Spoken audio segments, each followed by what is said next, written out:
Russian സൈനികരെ നേരിട്ട് യുദ്ധക്കളത്തിലേക്ക് ഇറക്കാതെ പുതിയൊരു യുദ്ധതന്ത്രവുമായിട്ട് റഷ്യ രംഗത്തിറങ്ങിയിരിക്കുന്നു.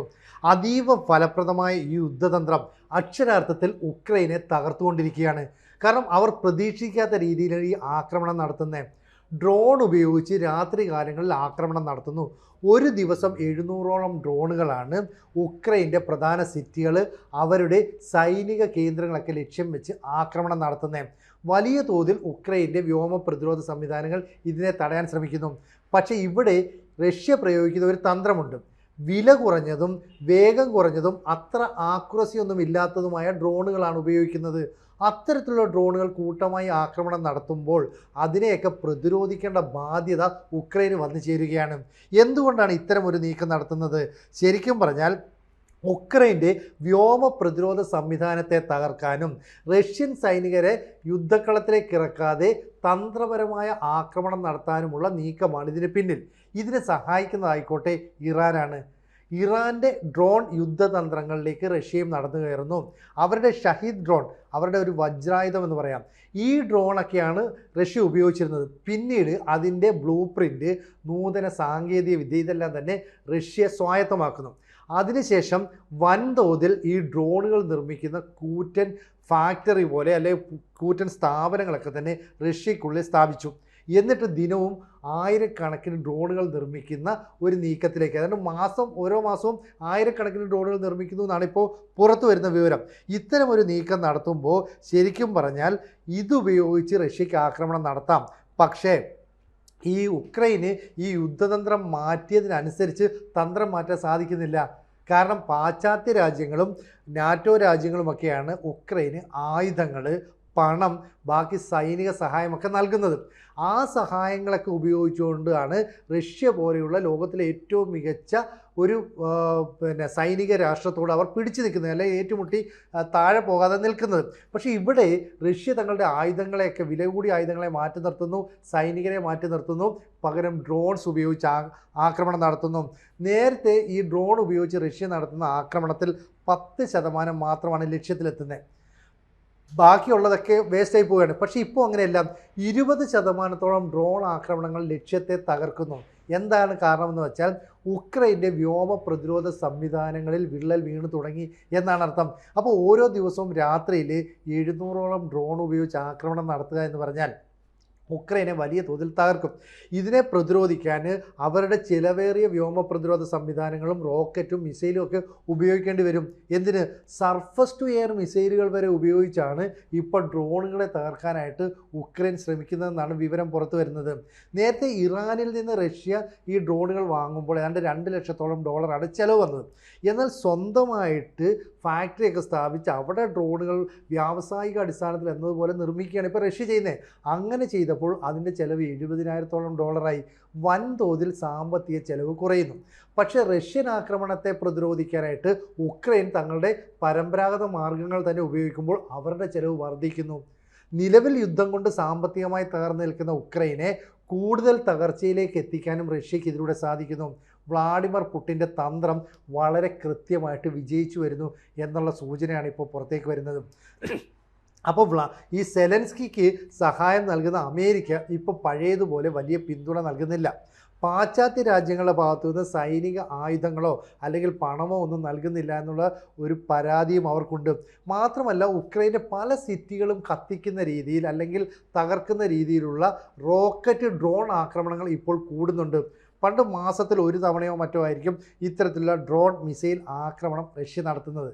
പക്ഷേ ഇപ്പോൾ അങ്ങനെയല്ല, ഓരോ 8 ദിവസം അല്ലെ 10 ദിവസം കൂടുമ്പോൾ ഇത്തരത്തിലുള്ള ആക്രമണം നടത്തും. അപ്പോൾ നാശനഷ്ടങ്ങൾ കൂടി വരും.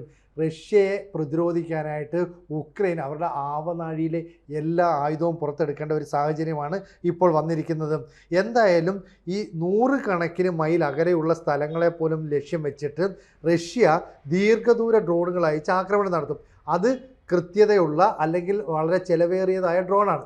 പക്ഷേ റഷ്യക്ക് സമീപ പ്രദേശങ്ങളിൽ ഉക്രൈൻ്റെ ഭാഗങ്ങളിൽ ആക്രമണം നടത്തുമ്പോൾ ചെലവ് കുറഞ്ഞ ഡ്രോണുകൾ ഉപയോഗിച്ച്, വേഗക്കുറവുള്ള ഡ്രോണുകൾ ഉപയോഗിച്ച് നിരന്തരം ആക്രമണം നടത്തും. അപ്പോൾ ഒരേ സമയം 2 മേഖലകളിൽ കനത്ത നാശം വിതയ്ക്കാൻ റഷ്യൻ തന്ത്രത്തിലൂടെ സാധിക്കുന്നു എന്നാണ് മനസ്സിലാകുന്നത്.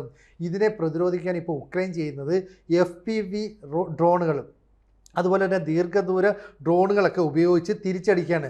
പക്ഷേ റഷ്യൻ പ്രദേശങ്ങളിലൊന്നും തന്നെ ആഴത്തിൽ നാശനഷ്ടങ്ങൾ ഉണ്ടാക്കാൻ ഇപ്പോൾ ഉക്രൈന് സാധിക്കുന്നില്ല. കാരണം റഷ്യയുടെ വ്യോമ പ്രതിരോധ സംവിധാനങ്ങളൊക്കെ വളരെ സ്ട്രോങ് ആണ്. ഉക്രൈൻ്റെ പ്രതിരോധ സംവിധാനങ്ങളൊക്കെ തകർന്നു തുടങ്ങി. അതുകൊണ്ട് ഇനി ആർട്ടിഫിഷ്യൽ ഇൻ്റലിജൻസ് പവേർഡ് ഡ്രോണുകൾ വികസിപ്പിക്കാനായിട്ട് ഉക്രൈൻ നീക്കം ആരംഭിച്ചു.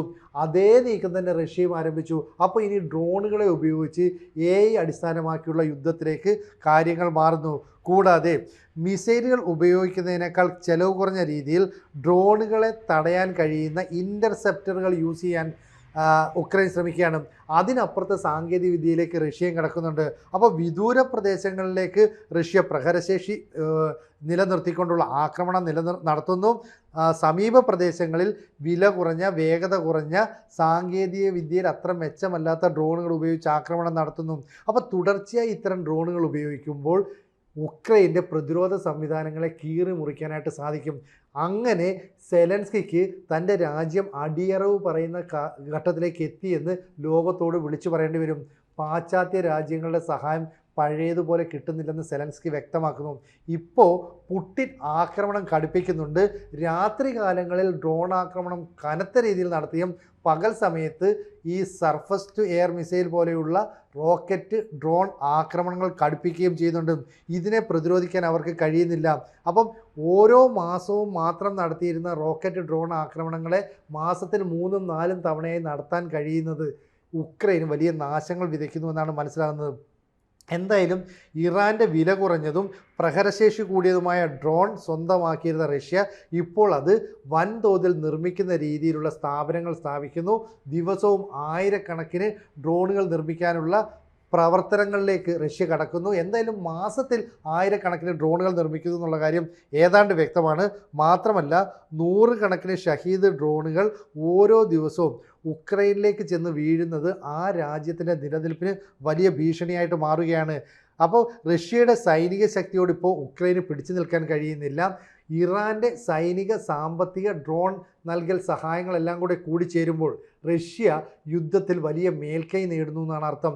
എങ്ങനെയെങ്കിലും യുദ്ധം അവസാനിപ്പിക്കാനുള്ള ശ്രമം നടത്തുമ്പോൾ റഷ്യ ആക്രമണം കടുപ്പിക്കുന്നതുകൊണ്ട് ഒരു സമാധാന ചർച്ചയ്ക്കുള്ള സാധ്യതയും ഇവിടെ അടയുകയാണ്. ഇപ്പോൾ റഷ്യ ഈ ദീർഘദൂര മിസൈലുകളൊക്കെ ഉപയോഗിച്ച് ആക്രമണം നടത്തുന്നത് ഉക്രൈനെ തകർക്കുന്നുണ്ടെങ്കിലും ഇവിടെ ചെറിയ സ്ഥലങ്ങളിലേക്ക്, അല്ലെ ചെറിയ പ്രദേശങ്ങളിലേക്ക്, തന്ത്രപ്രധാനമായ സൈനിക കേന്ദ്രങ്ങളിലേക്ക്, അല്ലെ ഉക്രൈൻ സൈനികർ നിലകൊള്ളുന്ന പ്രദേശങ്ങളിലേക്കൊക്കെ ആക്രമണം നടത്തുന്നത് എങ്ങനെയാണെന്ന് വെച്ചാൽ ഡ്രോണുകളിൽ സ്ഫോടക വസ്തുക്കൾ ഘടിപ്പിച്ച് അതുപയോഗിച്ച് ആക്രമണം നടത്തും. ഇങ്ങനെ ഒരു തന്ത്രത്തിലേക്ക് മാറുമെന്ന് ഉക്രൈൻ സങ്കല്പിച്ചു പോലുമില്ല. മാത്രമല്ല ചെലവ് കുറഞ്ഞ പ്രതിരോധ സംവിധാനങ്ങളെല്ലാം തന്നെ ഉപയോഗപ്രദമല്ലാത്ത രീതിയിൽ അല്ലെങ്കിൽ ഫലരഹിതമായി മാറുന്ന ഒരവസ്ഥ സൃഷ്ടിക്കാൻ റഷ്യക്ക് സാധിച്ചു. അപ്പോൾ തന്ത്രം മാറ്റിയപ്പോൾ റഷ്യ പെട്ടെന്നാണ് ഈ പറയുന്ന ചെലവ് കൂടിയ ആയുധങ്ങൾ ഉപയോഗിക്കുന്ന അല്ലെങ്കിൽ മിസൈലുകൾ ഉപയോഗിക്കുന്ന ആക്രമണത്തിൽ വലിയ മാറ്റങ്ങൾ വരുത്തിയത്. ഇറാനുമായിട്ടുള്ള തന്ത്രങ്ങളുടെ അടിസ്ഥാനത്തിൽ ഈ വേഗത കുറഞ്ഞ ഡ്രോണുകൾ ഉപയോഗിക്കുന്നു. അപ്പോൾ ഉയർന്ന സാങ്കേതിക വിദ്യയിൽ നിന്ന് മാറി നിൽക്കുന്നു. അതുകൊണ്ട് ഈ ഡ്രോണുകളൊക്കെ തന്നെ അങ്ങോട്ടേക്ക് വന്ന് വീഴുമ്പോൾ ഇവരുടെ വ്യോമ പ്രതിരോധ സംവിധാനത്തിലൊക്കെ വിള്ളലുണ്ടാകും. ഇതിനെ തടയാനായിട്ട് ശ്രമിക്കാനായിട്ട് ഈ പറയുന്ന സർഫസ് ടു എയർ മിസൈലുകളും ദീർഘദൂര റോക്കറ്റുകളുമൊക്കെ ഈ പറയുന്ന പാശ്ചാത്യ രാജ്യങ്ങളുടെ സഹായത്തോടെ ഉക്രൈന് ഉപയോഗിക്കേണ്ടി വരുന്നു. ഇത് റഷ്യയ്ക്ക് വലിയ മേൽക്കൈ നൽകുന്നു എന്നാണ് പറയുന്നത്. ഇപ്പോൾ കിഴക്കൻ ഉക്രൈനിൽ നേരിട്ടുള്ള ഏറ്റുമുട്ടൽ കൃത്യമായിട്ട് റഷ്യ നടത്തുന്നുണ്ട്. ഇതിനു പുറമെയാണ് രാജ്യത്തിൻ്റെ വിദൂര പ്രദേശങ്ങളിൽ പോലും വലിയ രീതിയിൽ പ്രഹരശേഷി സൃഷ്ടിക്കുന്ന ആക്രമണം റഷ്യ നടത്തുന്നത്. കൂടാതെ രാത്രി കാലങ്ങളിൽ ഏതാണ്ട് 700 ഡ്രോണുകൾ വരെ ആക്രമണത്തിന് ഉപയോഗിക്കുന്നു. അപ്പോൾ ഒരേ സമയം ദീർഘദൂര ആക്രമണം നടത്തുന്നു, അവരുടെ സൈനിക കേന്ദ്രങ്ങളെ തകർക്കാൻ ശ്രമിക്കുന്നു, പ്രഹരശേഷി കുറഞ്ഞതും സാങ്കേതികവിദ്യയിൽ പിന്നോക്കം നിൽക്കുന്നതുമായ ഡ്രോണുകളെ അങ്ങോട്ടേക്ക് അയക്കുന്നു. അപ്പോൾ യുദ്ധതന്ത്രം പെട്ടെന്ന് വലിയ രീതിയിൽ മാറ്റുമ്പോൾ അതിനനുസരിച്ച് മാറ്റാൻ ഉക്രൈന് സാധിക്കുന്നില്ല. ഉക്രൈൻ്റെ ഇരിക്കുന്നത് ചിലവേറിയ ആയുധങ്ങളും ചിലവേറിയ മിസൈലുകളും ഒക്കെ തന്നെയാണ്. അപ്പോൾ ഈ ചെറിയ ഡ്രോണുകളെ തകർക്കാൻ വലിയ മിസൈലുകളും അതുപോലെ തന്നെ പ്രതിരോധ സംവിധാനങ്ങളും ഉപയോഗിക്കേണ്ടി വരുന്നത് ഉക്രൈൻ്റെ സമ്പദ് വ്യവസ്ഥയെ തകർക്കുന്നുണ്ട്.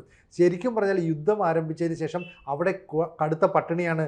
മാത്രമല്ല ഉക്രൈൻ സൈനികർ പലയിടത്തു നിന്നും ഓടിപ്പോകുന്നതിൻ്റെ വാർത്തകളും പുറത്തു വരുന്നു. കാരണം റഷ്യയോട് പിടിച്ചു നിൽക്കാൻ കഴിയുന്നില്ല. കഴിയുന്നില്ല. ഈ ഡ്രോൺ ആക്രമണവും നേരിട്ടുള്ള ആക്രമണവും വന്നതോടുകൂടി സ്വജീവ രക്ഷയ്ക്കായിട്ട് ഈ ഉക്രൈൻ്റെ സൈനികർ പല ഭാഗത്തു നിന്നും ഓടി രക്ഷപ്പെടുന്ന വീഡിയോകൾ പുറത്തു വരുന്നു. സെലൻസ്കിക്ക് ഒന്നും പറയാൻ പറ്റുന്നില്ല. കാരണം നിർബന്ധിത സൈനിക സേവനമൊക്കെ നടത്താൻ ശ്രമിച്ചിട്ടും പലരും ഇപ്പോൾ അതിൽ പങ്കെടുക്കാൻ തയ്യാറാകുന്നില്ല. യുവാക്കൾ പലരും ഒളിച്ച് കടക്കുന്നു എന്ന വാർത്തകളും പുറത്തു വരുന്നു. അതുകൊണ്ട് നിർബന്ധപൂർവ്വം അറസ്റ്റ് ചെയ്ത് സൈനിക സേവനത്തിലേക്ക് എത്തിക്കേണ്ട ഒരു ഗതികേടിലേക്ക് ഉക്രൈൻ പോകുന്നു. ഇതാണ് റഷ്യ വളരെ നേട്ടമായിട്ട് ഉന്നയിക്കുന്നത്. അതുകൊണ്ട് ലോകത്തോട് കൃത്യമായിട്ട് വിളിച്ചു പറയുന്നുണ്ട്, ഞങ്ങൾ ഏതാണ്ട് ഉക്രൈനെ പൂർണ്ണമായിട്ടും കീഴടക്കാൻ പോവുകയാണ്, അതോടുകൂടി യുദ്ധം അവസാനിക്കും. പക്ഷേ അമേരിക്കയെ സംബന്ധിച്ചിടത്തോളം പെട്ടെന്ന് യുദ്ധം അവസാനിപ്പിക്കാതിരിക്കാൻ വേണ്ടി ഉക്രൈന് ചെയ്യാൻ കഴിയുന്ന നൽകാൻ കഴിയുന്ന എല്ലാ സഹായങ്ങളും അവർ ചെയ്യും. ആ നാറ്റോ സഖ്യത്തിൽ ഉൾപ്പെടുത്തിക്കൊണ്ട് ഉക്രൈൻ വീണ്ടും സൈനിക സാമ്പത്തിക സഹായം നൽകുന്നുണ്ടെങ്കിലും ശരിക്കും പറഞ്ഞാൽ ഉക്രൈൻ്റെ സമ്പദ് വ്യവസ്ഥയുടെ നട്ടെല്ല് ഒടിഞ്ഞു കിടക്കുന്ന ഒരു അവസ്ഥയാണ്. ദൈനംദിന ചെലവുകൾക്കുൾപ്പെടെ അവിടുത്തെ ജനങ്ങൾ ബുദ്ധിമുട്ടുന്നു. അതുകൊണ്ട് തന്ത്രം മാറ്റിയുള്ള റഷ്യയുടെ ആക്രമണ പദ്ധതി ഉക്രൈനെ മുച്ചൂട് മുടിക്കുമെന്ന കാര്യത്തിൽ ഇനി സംശയം വേണ്ട. കൂടുതൽ വാർത്തകളും വിശേഷങ്ങളും നിങ്ങളിലേക്ക് എത്താൻ ABC മലയാളം സബ്സ്ക്രൈബ് ചെയ്യുക, ബെൽ ബട്ടണും അമർത്തുക.